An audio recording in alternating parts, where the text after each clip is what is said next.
കാരണം ഇനി മറ്റ് ഇടങ്ങളിലേക്കൊന്നും ഈ രീതിയിലുള്ള ഒരു അനാസ്ഥ ഉണ്ടാകരുത് എന്ന ജാഗ്രതയോടുകൂടി KSTBയുടെ ഭാഗത്തു നിന്ന് ഇപ്പോൾ ഉണർത്തെഴുന്നേൽക്കുന്നുണ്ട്.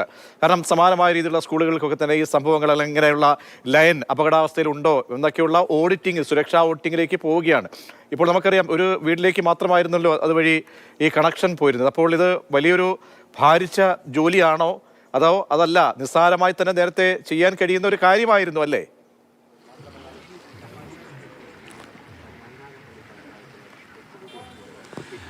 നിസ്സാരമായി ചെയ്യാൻ പറ്റുന്ന കാര്യം തന്നെയാണ്. ഒരു KSTB ഉദ്യോഗസ്ഥർ ആ ഒരു കട്ടർ ഉപയോഗിച്ച് അത് കട്ട് ചെയ്ത് മാറ്റുന്നു. അത് നേരത്തെ വേണമെങ്കിൽ ചെയ്യാമായിരുന്നു. ഈ വൈദ്യുതി ലൈൻ്റെ അടിയിൽ കൂടി ഒരു ഷെഡ് നിർമ്മിക്കാൻ ഒരു കാരണവശാലും അനുമതി നൽകരുതാത്തതാണ്. പക്ഷേ അനുമതി നൽകി. ആ അനുമതിയുടെ ഭാഗമായിട്ടാണ് ഇപ്പോൾ ഈ ഒരു കുഞ്ഞിൻ്റെ മരണമായ വൈദ്യുതി ലൈനിൽ തട്ടി ഒരു കുഞ്ഞിൻ്റെ മരണം സംഭവിക്കുന്ന അവസ്ഥയിലേക്ക് കാര്യങ്ങൾ പോയത്. ഇപ്പോൾ 2 കമ്പികൾ മുറിച്ചു മാറ്റി. ഇപ്പോൾ മൂന്നാമത്തെ കമ്പി മുറിച്ചു മാറ്റുന്ന ഒരു ദൃശ്യമാണ്. മൂന്നാമത്തെ കമ്പി മുറിച്ചു മാറ്റുന്ന ദൃശ്യങ്ങൾ അവർ കയറി കെട്ടി അത് താഴേക്ക് ഇറക്കി കഴിഞ്ഞു. ഇനി ഒരു കമ്പി കൂടി മാത്രമാണുള്ളത്. ആ കമ്പി കൂടി ഒഴിവാക്കി കഴിഞ്ഞു കഴിഞ്ഞാൽ ഈ ദുരന്തത്തിന് കാരണമായിട്ടുള്ള ആ വൈദ്യുതി കമ്പികൾ പൂർണ്ണമായും അഴിച്ചു മാറ്റുന്ന ഒരു പ്രവൃത്തിയിലേക്ക് പൂർണ്ണമായിട്ടും എത്താൻ സാധിക്കും എന്നുള്ളത് തന്നെയാണ്. നിലവിൽ ഇപ്പോൾ വൈദ്യുതി കമ്പികൾ മുറിച്ചു മാറ്റുന്ന ദൃശ്യമാണ്. ഇനി ഒരു കമ്പി കൂടി മാത്രം മുറിച്ചു മാറ്റിയാൽ മതി. 3 ഫേസ് ലൈനാണ്. അതിൻ്റെ ഒരു ലൈൻ കൂടി മുറിച്ചു മാറ്റിയാൽ മതി. സമീപത്തെ ഒരു വീട്ടിലേക്കുള്ള ഒരു വൈദ്യുതി പോകുന്ന ഒരു ലൈനായിരുന്നു. ആ ലൈൻ മറുഭാഗത്തൂടെ സമീപത്തെ ഒരു ഗേൾസ് സ്കൂളുണ്ട്. ആ സ്കൂളിൻ്റെ സമീപത്ത് കൂടി ആ വൈദ്യുതി ബന്ധം പുനഃസ്ഥാപിക്കാൻ വേണ്ടിയുള്ള നടപടിയിലേക്കും കാര്യങ്ങൾ പോകുന്നുണ്ട്. 1-2 ദിവസം ഒരു വൈദ്യുതി ഇല്ലാത്ത അവസ്ഥ കുടുംബത്തിനുണ്ടാകുക പോലും ഭാവിയിൽ കുട്ടികൾക്ക് ദുരന്തമുണ്ടാവാതിരിക്കുന്ന രീതിയിലുള്ള നടപടിയിലേക്ക് KSTB പോയിരിക്കുന്നു. നേരത്തെ KSTB തന്നെ അറിയിച്ചിരുന്നു, കൃത്യമായിട്ടൊരു ഓഡിറ്റ് നടത്താൻ തീരുമാനിച്ചിരുന്നു. ഏതൊക്കെ സ്ഥലങ്ങളിലാണ് വൈദ്യുതി ലൈനുകളിൽ ഏതൊക്കെ സ്ഥലങ്ങളിലാണ് അപകടമുള്ളതെന്ന് സംബന്ധിച്ചൊരു ഓഡിറ്റ് നടത്താൻ വേണ്ടി തീരുമാനിച്ചിരിക്കുന്നു. അങ്ങനെ 4 കമ്പികളും പൂർണ്ണമായിട്ടും മുറിച്ച് മാറ്റിയിരിക്കുന്നു. 4 കമ്പികളും കുറിച്ച് താഴേക്ക് ഇട്ടിരിക്കുന്നു. ഈ ഒരു കാര്യം നേരത്തെ ചെയ്തിരുന്നെങ്കിൽ മിഥുൻ എന്ന 13-കാരന് ഒരു കാരണവശാലും ജീവൻ നഷ്ടമാകുമായിരുന്നില്ല.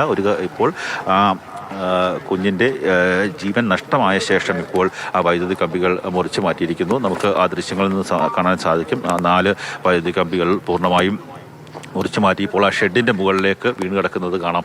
ഒരു 0.8 മീറ്റർ മുകളിൽ ആയിരുന്നു ഈ കമ്പി ഉണ്ടായിരുന്നത്. പക്ഷേ ആ ബാക്കി ഉള്ള സ്ഥലങ്ങളിൽ, അതായത് 3 അടി മാത്രം ആ പൊക്കത്തിലായിരുന്നു കമ്പി ഉണ്ടായിരുന്നത്. ആ കമ്പിയിൽ തട്ടിയാണ് ഇത്തരത്തിലുള്ള ഒരു ദുരന്തമുണ്ടായത്.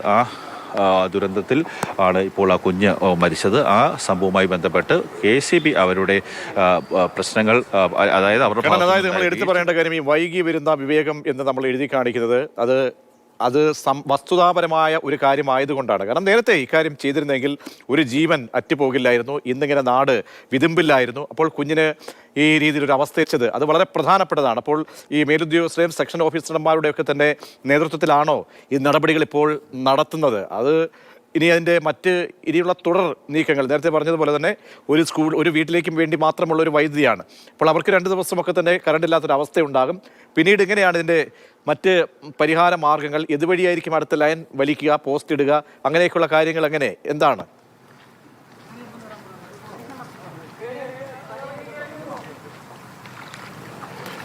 KSTBയുടെ ജീവനക്കാരുടെ 4 ജീവനക്കാരുടെ നേതൃത്വത്തിലാണ് ഈ ലൈൻ പൂർണ്ണമായിട്ടും അഴിച്ചു മാറ്റുന്ന നടപടിയിലേക്ക് പോയിട്ടുള്ളത്. ലൈൻ പൂർണ്ണമായിട്ടും അഴിച്ചു മാറ്റിയിരിക്കുന്നു. നമുക്ക് ദൃശ്യങ്ങളിൽ നിന്ന് കാണാം. ആ മിഥുൻ ഷോക്കേറ്റ് വീണ ആ വൈദ്യുതി കമ്പി വലിച്ച് താഴേക്കിട്ടിരിക്കുന്നു. അത് പൂർണ്ണമായും മുറിച്ചു മാറ്റിയിരിക്കുന്നു. അവർ KSTBയുടെ ഭാഗത്തു നിന്നുണ്ടായ ഒരു അനാസ്ഥയ്ക്ക് ഒരു ശാശ്വതമായിട്ടുള്ള ഒരു പരിഹാരം കണ്ടിരിക്കുന്നു എന്നുള്ളത് തന്നെയാണ് നമുക്ക് ഇതിൽ നിന്ന് മനസ്സിലാക്കുവാൻ സാധിക്കുന്നത്. ഇത് പൂർണ്ണമായിട്ടും അഴിച്ചു മാറ്റിയോ? ഇനിയും മറ്റുള്ള വീട്ടിലേക്ക് കറണ്ട് കൊടുക്കുന്ന കാര്യത്തിൽ അത് ബാക്ക് സൈഡിൽ നിന്നാണ്. അത് ഇന്ന് രാവിലെ തന്നെ പുതിയ പോസ്റ്റ് ഇട്ടു, അവിടെ കേബിൾ വലിച്ചു, സപ്ലൈ കൊടുത്തു. ഇനിയിപ്പം ഈ പൂർണ്ണമായിട്ട് ഈ 3 ഫേസ് മൊത്തം മാറ്റിയിട്ടുണ്ടല്ലേ? 3 ഫേസ് മൊത്തം മാറ്റിയിട്ടുണ്ട്.